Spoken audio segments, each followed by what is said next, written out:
Did you know there are more than 6 ways to say thank you in Chinese? And learning them will help you fit into Chinese culture and build better relationships. Today, we're going beyond the textbook. 你知道吗？中文里表达感谢的方式不止谢谢一种，还有其他6种表达方式。学会它们不仅能让你更好地融入中国文化，还能帮你处理好人际关系。今天我们一起走出教材，看看真实的中国人在生活中怎么表达感谢。1. 为什么谢谢不能解决所有问题？首先，我们需要知道，谢谢不能解决所有的人际关系问题。教材仅告诉我们，谢谢等于英语的 thank you， 但是中国人并不是在所有场合都说谢谢。举个例子，你的室友帮你带了午饭，你说谢谢，他可能会觉得你有点奇怪，因为你们是室友，是自己人。在中国文化里，关系越近，谢谢说的越少，说的太多，反而让人觉得你在见外。意思是说，你认为你们的关系还不够亲密。记住这个规律，关系越近，谢谢越少。Here's the key idea. In Chinese culture, the closer your relationship, the fewer thank yous you need.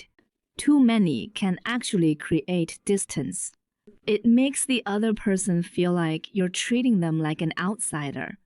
表达小提示，如果你能根据不同场景选择不同的表达方式，大家会觉得你的中文更加自然地道。2. 6种替代谢谢的表达。现在我们来学习6种比谢谢更地道、更实用的表达方式。表达1，谢了。谢啦是谢谢的轻松版本，用在朋友、熟人之间。例句：朋友帮你买了奶茶，你说谢了。Use this with friends in casual situations. It's like saying thanks instead of thank you. Short, light, and friendly. 表达2，多谢。多谢比谢谢更正式一点点，也更真诚，适合对不太熟的人，或者别人帮了你比较大的忙。例句：同事帮你完成了报告，你说多谢。This is slightly more formal and sincere. Think of it as many thanks. It works well with colleagues or people you don't know that well. 表达3，辛苦了。这个词很有意思，英语里没有直接对应的词。辛苦了的意思是，我知道你花了力气，我很感激。最适合对服务人员帮你做事的人说。例句：快递员送货上门，你说辛苦了，对方会觉得很温暖。There's no perfect English equivalent. It means I know you put effort into this, and I appreciate it. It's warm, respectful, and very commonly used in daily life. 表达4，麻烦你了。当你请别人帮忙，而这个忙需要花对方时间和精力，就说麻烦你了。意思是，我知道我给你添麻烦了，谢谢你。例句：你请同事帮你改中文作文，你说麻烦你了。Say this when you ask someone for a favor that costs them time or energy. It acknowledges their effort and shows humility. 表达5，太客气了。当别人为你做了超出预期的事情，比如送你礼物、请你吃饭，你可以说太客气了。这句话的意思是，你不用对我这么好的，你真的太好了。例句：朋友送你一个生日礼物，你说哎呀，太客气了。Use this when someone does more for you than you expected. It's a way of saying you shouldn't have, but thank you so much. 表达6点你真好。最后一种最简单也最直接，你真好就是 you so nice 的意思。适合用在朋友帮你之后表达你真心的感受。例句：朋友在你生病时来看你，你说你真好。Simple and heartfelt. Say this when a friend does something kind for you. It's direct and genuine. 3. 文化小贴士，中文表达的细腻与丰富。到这里你可能已经发现了，中文里表达感谢的方式远远不止一个谢谢，每一种表达背后都藏着说话人对这段关系的判断。为什么中文会有这么多不同的谢谢？因为中文是一门非常注重关系分寸的语言，你和对方的关系是远是近，对方帮你的忙是大是小，对方是长辈还是平辈，所有这些信息都可以通过你选择的谢谢来表达。我们来看一组对比，你对快递员说辛苦了，这是在肯定他的劳动。你对朋友说谢了，这是在放松关系中表达感谢。你对同事说多谢，这是在保持礼貌的同时表达诚意。你对帮了大忙的人说麻烦你了，这是在承认对方的付出。同样的感谢，不同的说法传递的情感完全不同。这就是中文的魅力，它不是一把锤子敲所有的钉子，而是一套精密的工具，每一件都有它的用途。This is the beauty of Chinese. It's not a one-size-fits-all language. Each expression carries a different feeling and reflects how aware you are of your relationship with the other person. Learning these differences is what takes you from textbook Chinese to real, natural Chinese.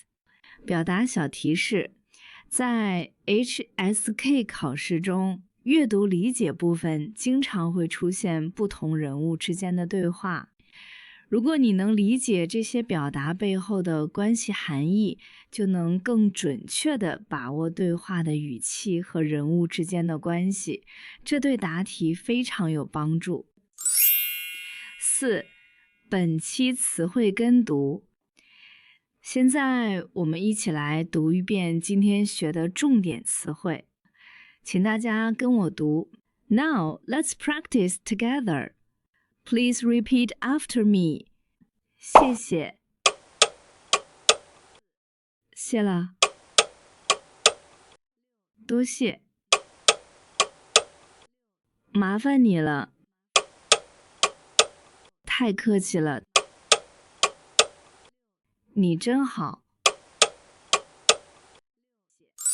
5. 如何回应谢谢不只是不客气，学会了说谢谢，还要学会怎么回应。教材教的是不客气，但中国人还有很多其他的说法。回应1，不客气，标准正式，适合对陌生人、服务人员。回应2，不用谢，轻松自然，适合对普通朋友。回应3，没事儿，非常随意，这不算什么，别放在心上，适合对好朋友。回应4，应该的，这是我分内的事，不用谢，适合在工作场合、服务场景。回应5，别客气，别把我当外人，适合对朋友、熟人。表达小提示，如果你能根据对话对象选择合适的回应方式，会让你的表达更加丰富自然，有助于获得更好的评价。6. 实战场景测试。现在我们来测试一下，我会描述一个场景，你来选择最合适的表达。场景1，你点的外卖到了，外卖员冒着大雨送来的。你说什么？ A. 谢谢。 B. 辛苦了。 C. 太客气了。你思考一下，最适合的回答是哪一个？ B. 因为外卖员付出了额外的努力，辛苦了，最能表达你的体谅。场景2，朋友帮你修好了电脑，你很高兴，你说什么？ A. 多谢。 B. 麻烦你了。 C. 你真好。 A 或 C 都可以， A 更正式， C 更亲切。场景3，你请同事帮你翻译一段中文，他答应了，你说什么？ A. 辛苦了。 B. 麻烦你了。 C. 不客气。 B. 因为你请他帮忙，占用了他的时间，麻烦你了最合适。场景4，妈妈给你做了一顿饭，你想表示感谢，最合适的说法是 A. 谢谢妈妈。 B 妈辛苦了。 C 太客气了。 B 对家人说辛苦了比谢谢更自然更贴心。7. 本期总结，今天我们学了6种代替谢谢的表达，以及5种回应谢谢的方式，还了解了中文在感谢这件事上的细腻与丰富。记住一句话，中文的谢谢不是礼貌的分数，而是关系的温度计。关系越近，说的越少；关系越远，说的越多。而当你掌握了多种表达方式，你就能根据不同的关系、不同的场景，选择最合适的那一个。Today we covered 6 alternatives to CIZI, 5 ways to respond, and the rich meaning behind Chinese expressions of gratitude. Remember, in Chinese, thank you is not a score of politeness, it's a thermometer of your relationship. The closer you are, the fewer you say. The more you know, the more naturally you'll connect. 听故事学中文 Learn Chinese Meet China. 如果你觉得今天的内容有帮助，请点赞、订阅，这样你就不会错过下一期。下期预告，中国人的日常称呼，老王还是小王？王总还是王哥？我们下期见。See you next time.